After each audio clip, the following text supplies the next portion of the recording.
myself Shailesh Rahane, and I welcome you all on behalf of Saraswat International Academy.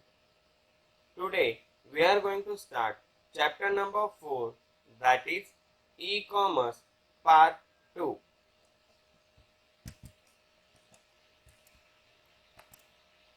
So student, last lecture we learned in e-commerce marketing and selling, e-newspaper, what is the meaning of auction, information services.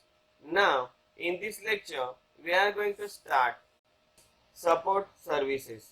Support services have become increasingly important due to the huge technological changes that have taken place in the last decade.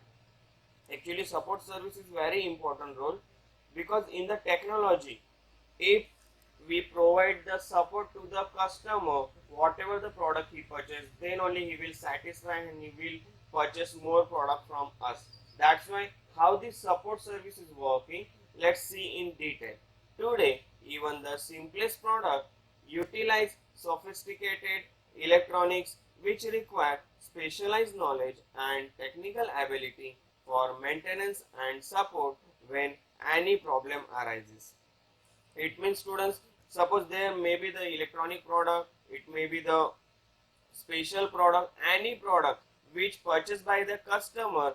If he don't have the knowledge, if he not able to maintain that, then definitely he will call that customer care. Customer care means from where he purchased that product, and from there if he not get the service, then he is not satisfied. That's why support service is very important. After selling the product, companies are providing online support to the customer. एक बार कोई भी company जब product cell करती है, उसके बाद उस company का रिस्पॉन्सिबिलिटी रहता है कि उनको ऑनलाइन सपोर्ट प्रोवाइड करे या फिर उनके घर पे जाके उनको वो प्रोडक्ट ठीक करके दे. For example, a company selling electronic product provide online complaint registration to their customer. अभी ऐसे कुछ कंपनियां रहती जो ऑनलाइन प्रोडक्ट परचेस होने के बाद ऑनलाइन प्रोडक्ट सेल होने के बाद उनकी जो भी कंप्लेंट है वो ऑनलाइन रजिस्ट्रेशन हो जाती है, and after that which is then forwarded to the support engineer. वही जो कंप्लेंट रहती है वो सपोर्ट इंजीनियर के पास जाएगी. Customer can also track the status of their complaint place online. और कस्टमर खुद भी ये चेक कर सकता है कि उसकी कंप्लेंट कहाँ तक पहुंची है और within how many days it will be solve. So ये सारी चीजें अभी ऑनलाइन बहुत आसानी से हो रही है student. Software companies provide online support to their customer for any problem in installation, configuration or use. अभी यहाँ पे जो बताया जा रहा है ये सॉफ्टवेयर रिलेटेड बताया जा रहा है. अगर आप कोई प्रोडक्ट सॉफ्टवेयर ऑनलाइन परचेस करते हो, जैसे कि मान लो एंटीवायरस ही हो गया, तो उसमें जो लाइसेंस के रिन्यू करना है, एंटीवायरस में कुछ प्रॉब्लम आ रहा है, तो वो ऑनलाइन इसका सपोर्ट देते हैं. ऑनलाइन वो आपका प्रॉब्लम सॉल्व करके देंगे, कॉन्फ़िगर करके देंगे आपको. Okay. Software vendors also allow their license customer to download the recent update of the software. Even अगर सॉफ्टवेयर में अगर आपके मोबाइल में कोई ऐप अपडेट करना है, तो उसके लिए आपको बार बार उस ऐप जहाँ से ऐप परचेस किया या ऑनलाइन ऐप परचेस किया, तो उसको बताने की जरूरत नहीं. जैसे न्यू वर्जन आता है तो आपको ऑटोमेटिक पता चलता है कि इसका न्यू वर्जन आया है जो आपको अपडेट करना है. Right. Hardware vendors put software drivers for their devices so that the customer can download them by choosing proper product type and model. जब भी कस्टमर को लैपटॉप हो या मोबाइल में जो भी सॉफ्टवेयर रिलेवेंट प्रोडक्ट अपडेट करना है, डाउनलोड करना है, तो उसके ड्राइवर उसके पास होने जरूरी है. Now our next topic is net banking. Now what is net banking? Net banking or electronic banking is getting more popular day by day. आज के दिनों में ज़्यादातर हम लोग जो बोलते हैं कि डिजिटल इंडिया, सब कुछ ट्रांजैक्शन हम लोग डिजिटली प्रेफर कर रहे हैं, लाइक गूगल पे, फोन पे, again Bhim app, as well as we can say by using debit card, credit card, means everything almost doing by net banking only. Sometimes a customer may want to make an urgent payment or check his account balance without visiting the bank due to some problems. हाँ, आज के दिनों में अगर कोई भी customer है उसको बैंक में जाए बिना अगर उसका अकाउंट बैलेंस चेक करना है तो वो पॉसिबल है. उसी के लिए ये नेट बैंकिंग हमें हेल्प करता है। कैसे? तो online banking can help the customer solve this problem, ये प्रॉब्लम सॉल्व करके देता है। Online banking is the process of conducting the banking transaction over the internet. जो भी हम लोग ट्रांजेक्शन करेंगे ऑनलाइन बैंकिंग में वो बाय यूजिंग इंटरनेट वर्क होगा। Today, majority of the leading banks have started providing online banking facility to its customer. Nowadays, there are many banks are providing the facility of online banking. So we can do our transaction by using internet.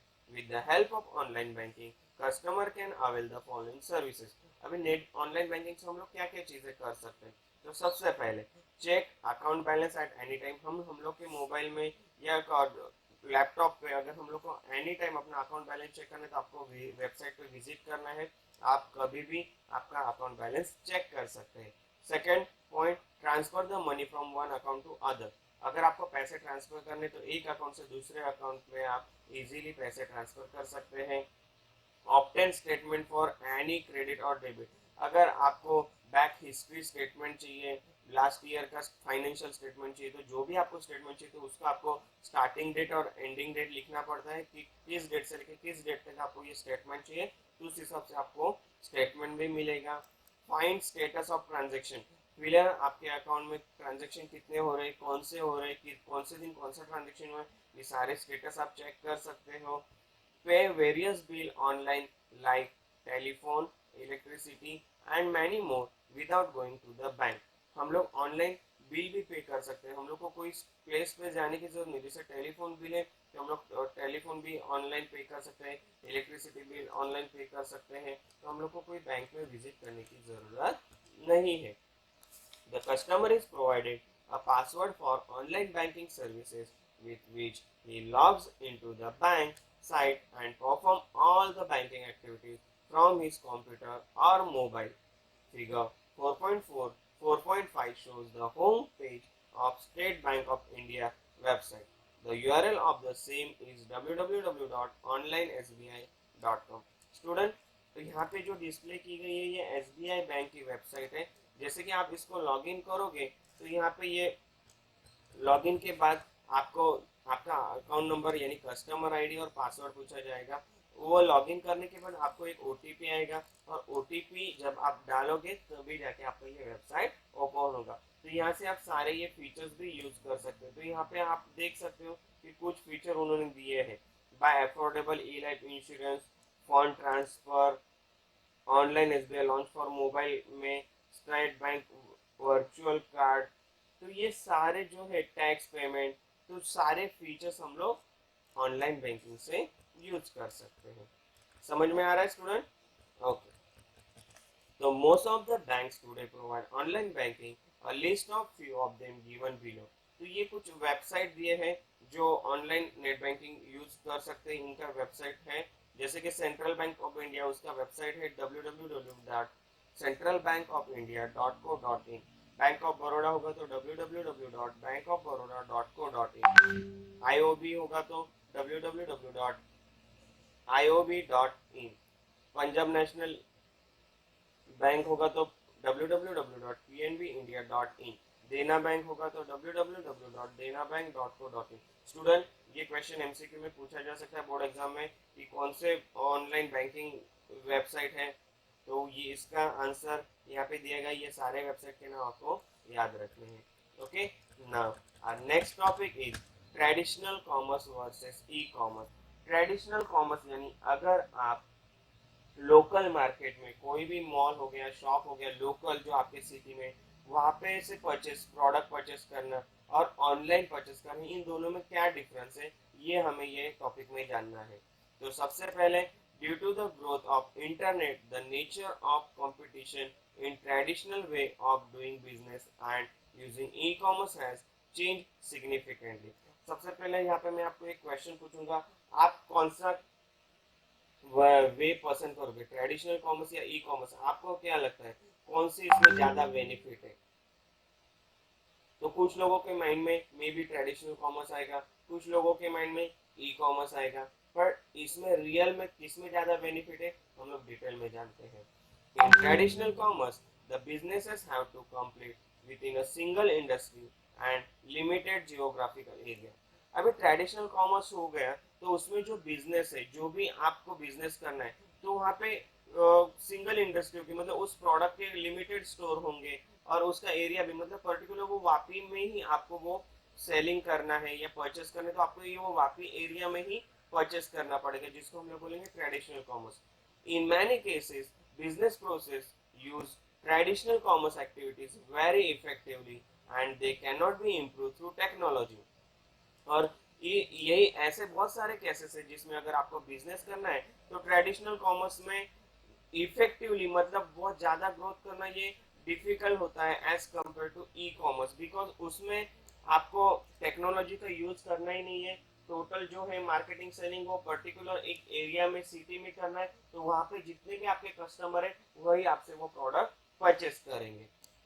The product that customer prefer to touch, smell or examine precisely are difficult to sell using e-commerce. हाँ, but अभी e-commerce में ये drawback भी है कि अगर कोई customer है तो उसको प्रोडक्ट लेना है तो वो प्रोडक्ट को टच नहीं कर सकता, ना ही उसका स्मेल ले सकता है, ना ही उसको एग्जामाइन कर सकता है. उसको वो आइडेंटिफाई करने की फैसिलिटी नहीं है, बट वो प्रोडक्ट को सिर्फ देख सकता है, उसके फीचर देख सकता है, right. For example, buyers will hesitate in buying perishable food items, expensive jewelry, and high fashion clothes as they cannot be examined closely before purchase. Obviously, अगर ये सारे चीजें हैं, इसको आप ऑनलाइन परचेस कर सकते हैं, बट ना ही इसका स्मेल ले सकते हैं, ना ही इसको टच कर सकते हैं, ना ही इसको एग्जामाइन कर सकते हैं. तो आप ऑनलाइन में ये ड्रॉबैक भी है. In traditional commerce, the retail merchant with their year of experience create the store design that helps to convince the customer to purchase a product. अब जो ट्रेडिशनल कॉमर्स होता है उसमें जो बहुत सारे सालों से कुछ मर्चेंट उनका एक्सपीरियंस यूज करके स्टोर को डिजाइन करते हैं, स्टोर में डिफरेंट टाइप्स के प्रोडक्ट्स लाते हैं और उसको कस्टमर को कन्विंस करके परचेस करने को बोलते हैं. तो इसमें मार्केटिंग की अलग अलग टेक्निक होती है स्टूडेंट, जो ये ट्रेडिशनल कॉमर्स में यूज होती है. This arrangement of product store design and layout is called merchandising. यानी जिस तरीके से हम लोग वो प्रोडक्ट को अरेंज करते हैं. अगर एक एग्जांपल दूं यहाँ पे, अगर आप डी मार्ट में जाते हो, डी मार्ट में विजिट करने के बाद आप देखना तो क्लोथ्स का जो डिपार्टमेंट है वो टोटली अलग है. ऑयल अगर होगा तो ऑयल का डिपार्टमेंट टोटल अलग है, सोप लेना है तो सोप का डिपार्टमेंट अलग है. यानी इसको प्रॉपर अरेंज करना, जब कस्टमर जाए तो उसको वो सेटिस्फेक्शन लगे कि नहीं एग्जैक्टली उसको जो प्रोडक्ट लेना है उसको वो कौन से जगह पे मिलेगा. उसको वो पूछने की जरूरत नहीं पड़नी चाहिए कि ये प्रोडक्ट के लिए मैं कहाँ पे जाऊँ, मैं कौन सी जगह पे जाऊँ. तो एक ही जगह पे उन्होंने इस तरीके से वो प्रोडक्ट मैनेज करके रखते हैं कि वो इजीली परचेस कर सके कस्टमर. ठीक है.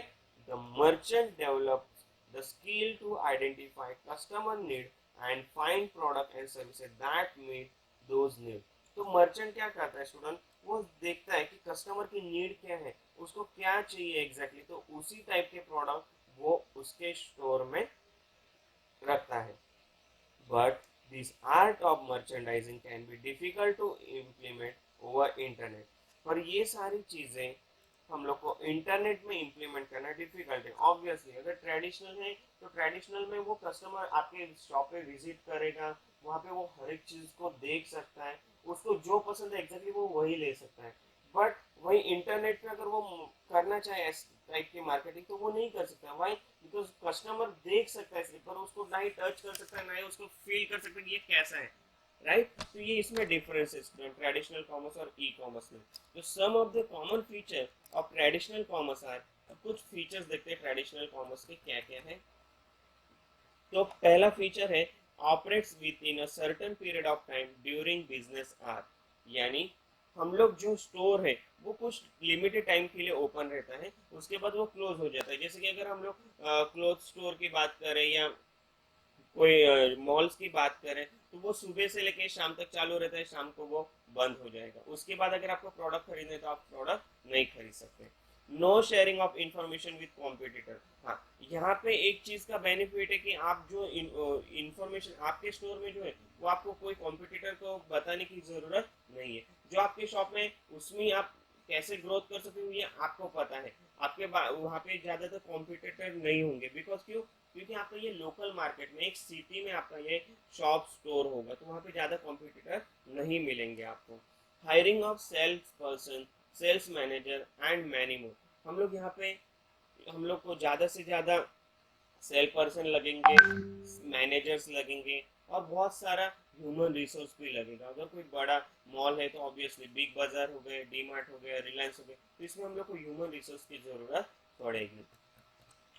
नेक्स्ट, लोकेशन, रेंटिंग और purchasing, advertising, inventory, shipping of products. अगर कोई लोकेशन पे हम लोग शॉप ओपन कर रहे हैं तो ऑब्वियसली उसको रेंट पे लेना है, उसकी एडवर्टाइज करनी है, उसको शिपिंग करना है कोई प्रोडक्ट को, तो इसमें बहुत सारा पैसा भी खर्च होगा, as well as human resource भी लगेगा हमें, right. However, in today's fast-paced world, it is very important to break through these conventional rules. तो यही अगर आज के वर्ल्ड में देखा जाए, आज अगर हम लोग देखते हैं तो ये सारे रूल्स हमें ब्रेक करने के लिए ही ई कॉमर्स आया है। जैसे कि we need to adopt the new ways of doing business world wide using internet. Some of the feature of e commerce are, पहला फीचर है advertising of the product is done electronic. जो भी product की advertise है वो bye internet electronically हो जाती है, तो ये first feature. Second feature, customer can browse through product catalogue and available offer. Customer जो भी प्रोडक्ट है उसके के सारे प्रोडक्ट की वैरायटी देख सकता है, उसमें ऑफर जो अवेलेबल है वो भी देख सकता है, तो ये second benefit. Third benefit e commerce का, e payment system are use for receiving payment, however in many cases payment on delivery option is also available।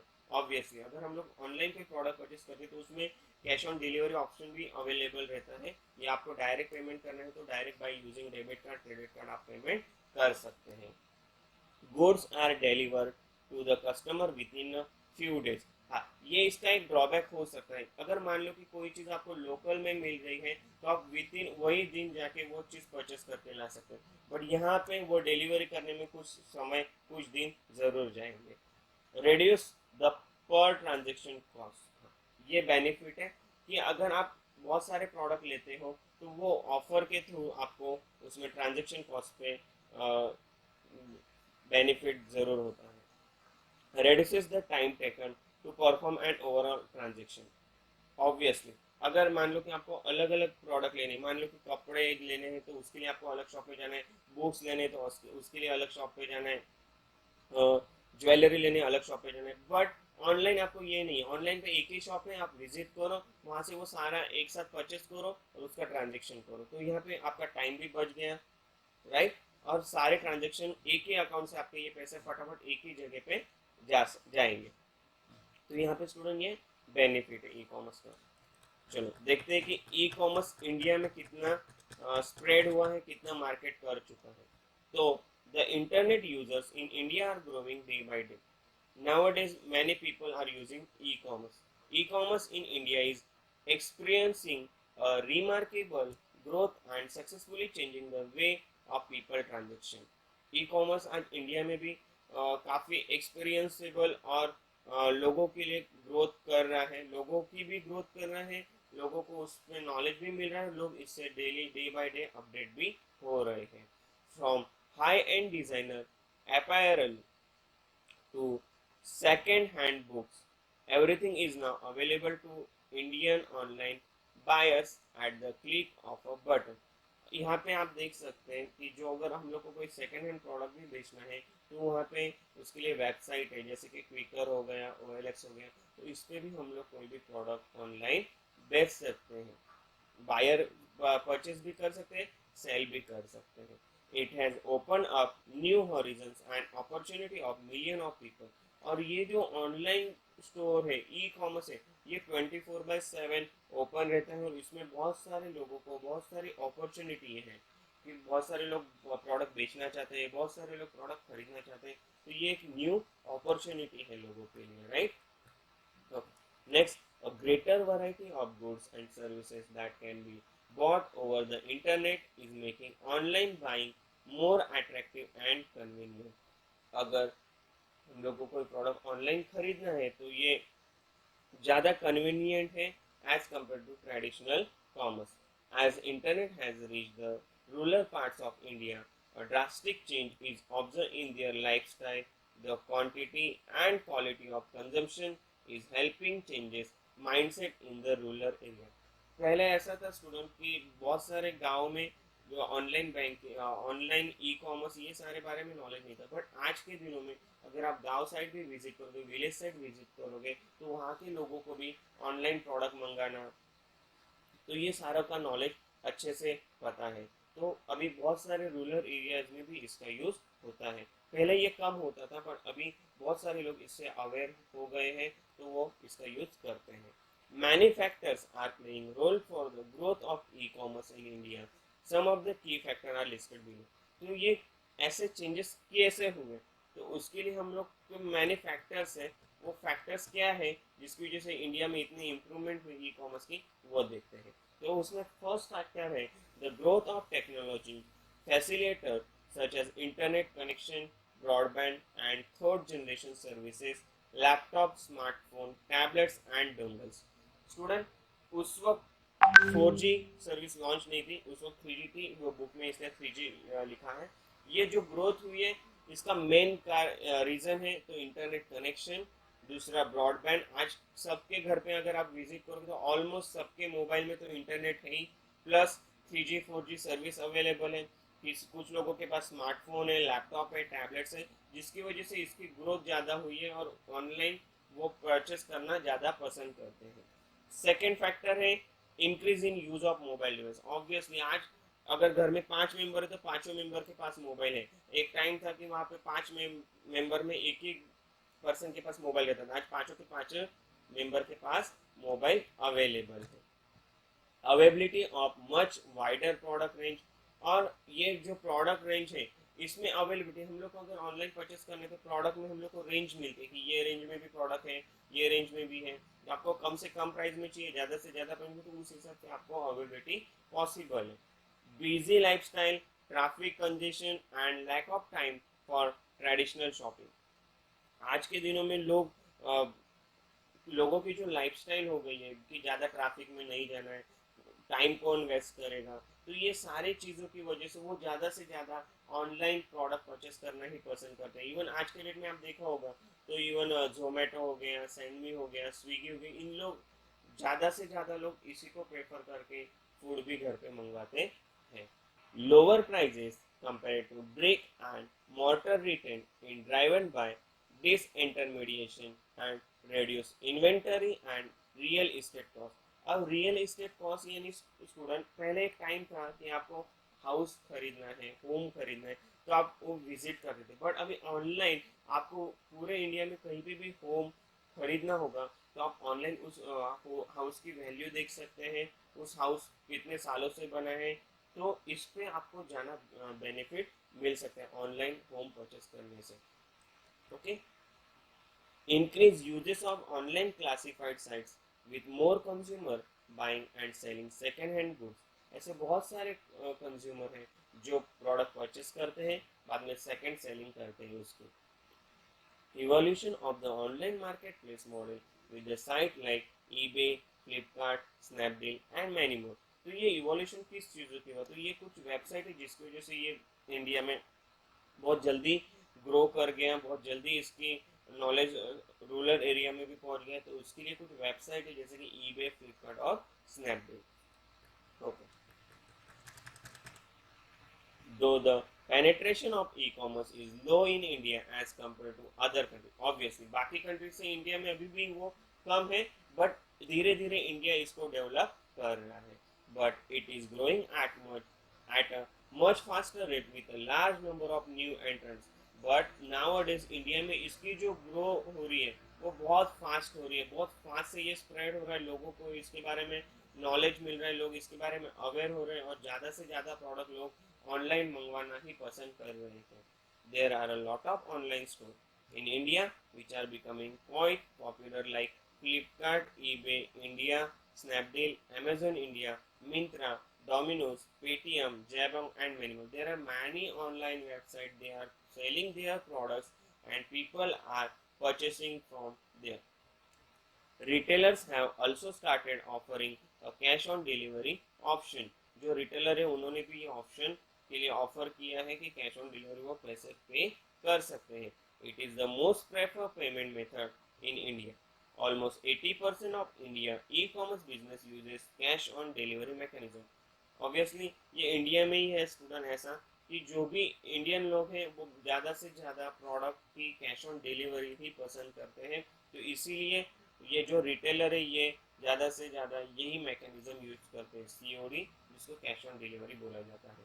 दो from the online retailer point of view this is an expensive proposition as they have to finance the sale till the order is delivered.